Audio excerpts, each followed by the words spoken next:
Dirty Laundry, your home for true crime online. Like, share, subscribe. Summer Moon Utah Wells is 5 years old. She weighs 40 pounds and stands 3 feet tall. Summer was last reported seen in Rogersville, Tennessee on June 15th of this year. If you have any information on Summer or have seen her, please call TBI at 1-800-TBI-FIND. Thank you. And now, Summer Schooled.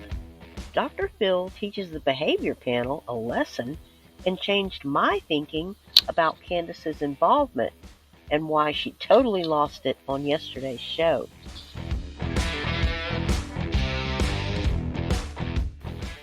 Yesterday, the so-called human lie detector tried their best to overlook the red flags, but this time Dr. Phil and some good old-fashioned experience trumped higher education. I have to admit, the first part was extremely satisfying. Lesson 1 Behavior Panel, Practice What You Preach.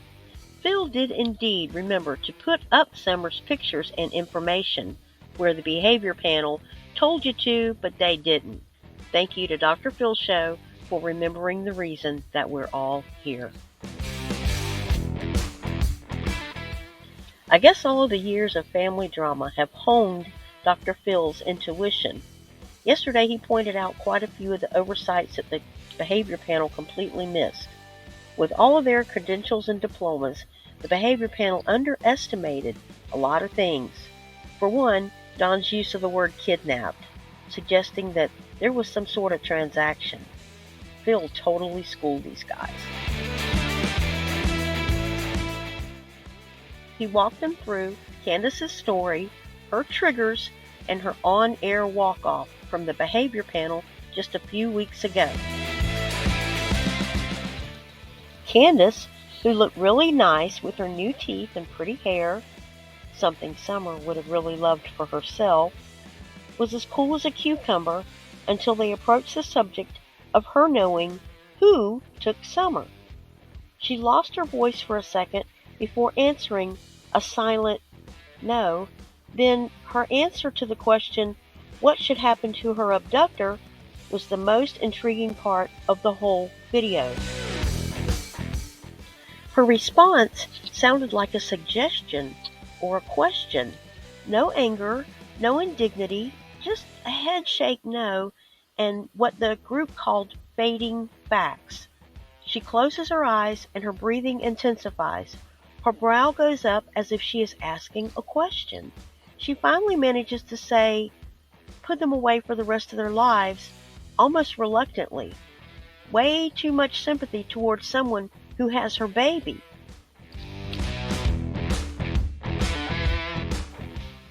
The breaking point for her was the mention of the cornbread mafia. This caught me off guard. A few videos ago, I looked him up, and the name was originally a marijuana crime cartel in Tennessee. Now, why would this subject freak her out? Before you discount the CBM or the Cornbread Mafia, if you haven't already, check out Cold Cases with Colette. Her latest video on the Cornbread Mafia is excellent. It turns out the godfather of marijuana, Johnny Boone, was just released from prison last year. I'm beginning to think Candace either knows who took Summer or thinks she knows. She attempted to snatch off her mic and leave. She started bawling, and for a change, I don't think she was faking it. What situation would involve a crime syndicate plus someone she would feel sympathy toward? I think Candace either suspects her mother or maybe even Dawn. Maybe she thinks that one of her mother's associates is mixed up with an organized network. There's the Billy guy, Rose, Jose, who, remember, she didn't put on the bus, there was a bus station nearby. She drove him all the way back to North Carolina, and heaven only knows who Grandma could know through her not-so-nice brother Warren. Does Candace think that there was a conspiracy with her mother and some branch of local organized crime to take her daughter? She might just be caught in the middle.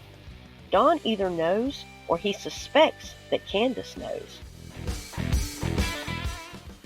When they begin telling her, "We're just trying to help Summer," she says, "They're not helping me."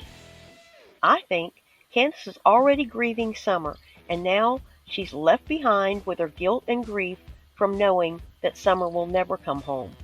Her story just doesn't add up, and I appreciate finally hearing someone say it out loud.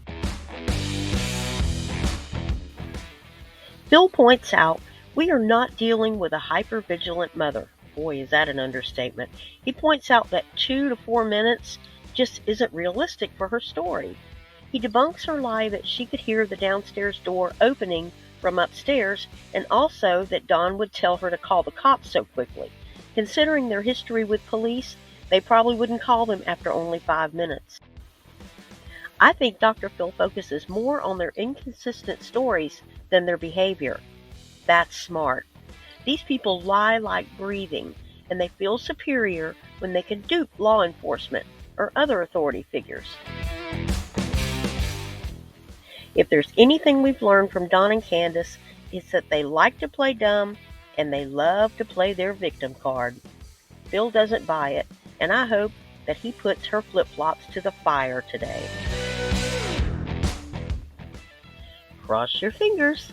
I think I have underestimated Dr. Phil.